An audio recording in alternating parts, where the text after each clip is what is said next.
Il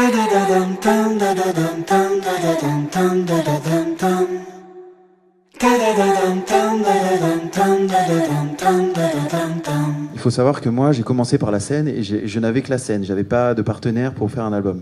Ça n'intéressait personne. Donc j'ai fait beaucoup de scènes la scène, ça existait, c'était super, mais par contre, j'avais pas d'album.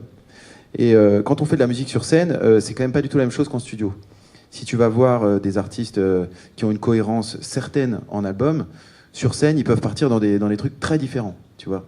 Donc je pense que quand tu arrives sur scène, tu étends un peu le champ des possibilités, de par le fait que c'est une fête. Enfin, il y a plein de choses qui font que tu changes un peu ton style. Alors moi, quand j'ai fait mon premier album, j'avais déjà donc 3 ans de scène dans les pattes, et ça m'a semblé évident qu'il fallait que je fasse une sorte de best-of de ce que je jouais sur scène. D'où cette espèce d'éclectisme que je valide pas forcément au final, en vérité. Ensuite, les albums d'après, je les ai écrits pour faire des albums. C'était pas un best-of de mes tournées précédentes. Et donc là, j'ai commencé à trouver une identité de studio que j'ai commencé à de plus en plus assumer, valider, aimer. Et sur le dernier album, là, j'ai vraiment l'impression d'avoir complètement trouvé. Donc ça m'a pris un peu de temps. Donc par rapport à cet éclectisme musical dont tu parles, je voudrais vraiment parler que du 3e album, du coup, parce que c'est là où je me suis trouvé. En fait, j'ai jamais eu d'autres vecteurs de ma musique que la scène. Donc moi, à chaque fois que je fais un concert, je remets mon titre en jeu, entre guillemets.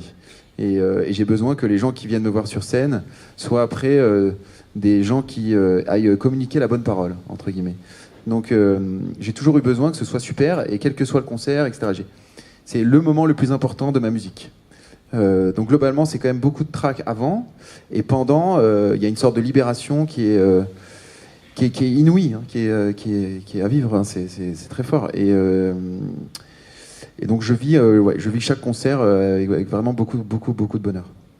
Et tu dis que c'est très écrit. J'ai vu justement dans une interview que tu parlais d'inspiration qui était autre que musicale sur la façon d'écrire, que ce soit il me semble que tu évoquais Tout est normal, mon cœur scintille de Gamblin, mais aussi des humoristes. Ah oui, plein.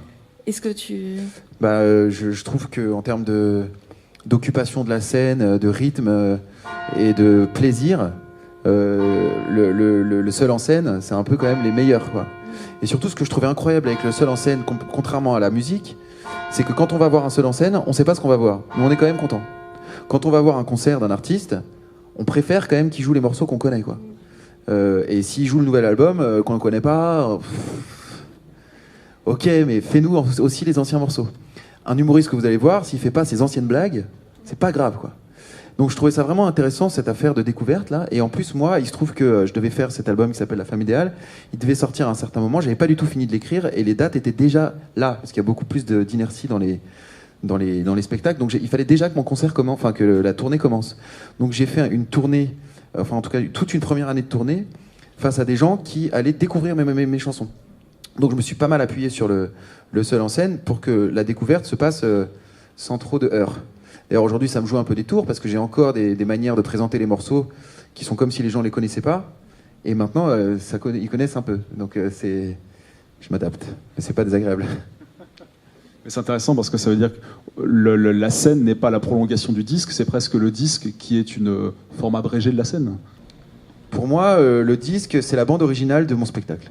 Ouais, complètement. Da da da dum dum da da dum dum da da dum dum da da dum